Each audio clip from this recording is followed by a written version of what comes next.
Let's review this product, Skagen. Let's open first how it looks like.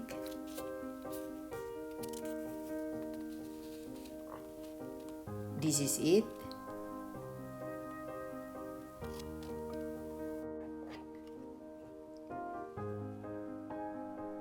Skagen is designed from Denmark.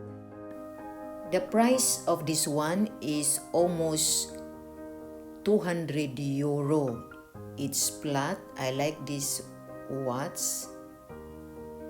This watch is for women.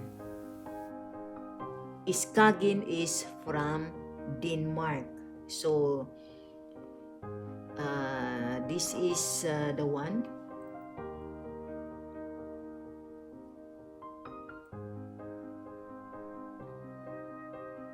Skagen, Denmark.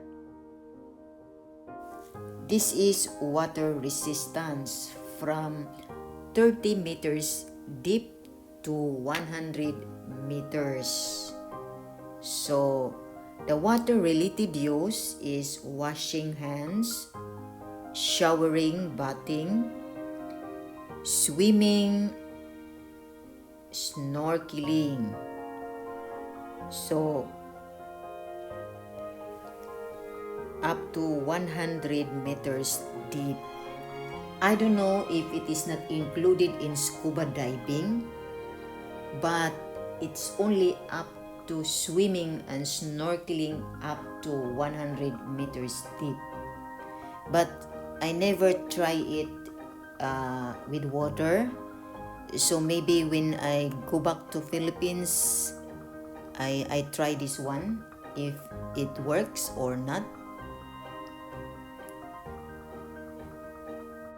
It is accessories brand based on Danish design.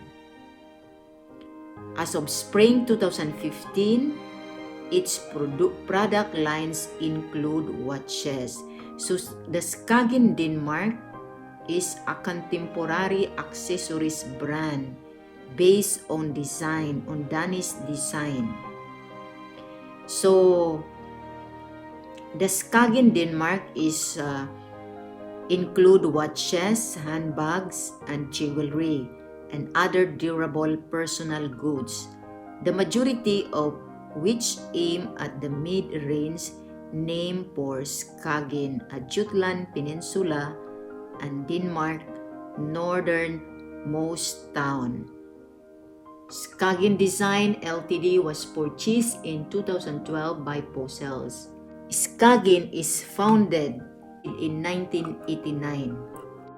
The title brand represents a Fossil subsidiary, Skagen Design, which has its stated corporate aim to bring Danish-inspired ideals to the world through design imbued with purpose, honesty, and simplicity.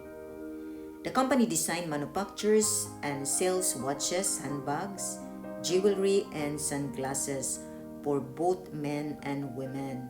Products are sold in shops and online. The company sells its product in the UK, the EU, and the Middle East, and in Japan, Taiwan, Australia, Malaysia, Singapore, and the US. Let's try to wear this one.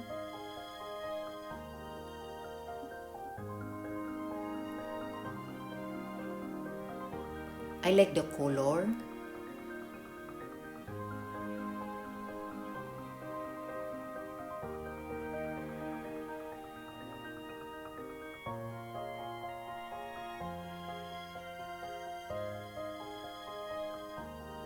I don't know if they have in the Philippines. Hindi ko alam kung mayroon ba ito sa atin.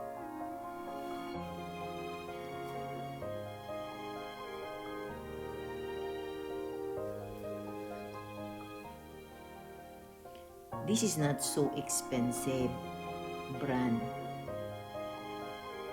Skagen brand. Mag-model ta sa watch nila. How it looks like.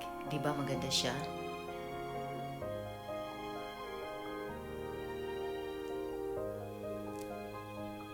Try ninyo po. It's good also to do modeling.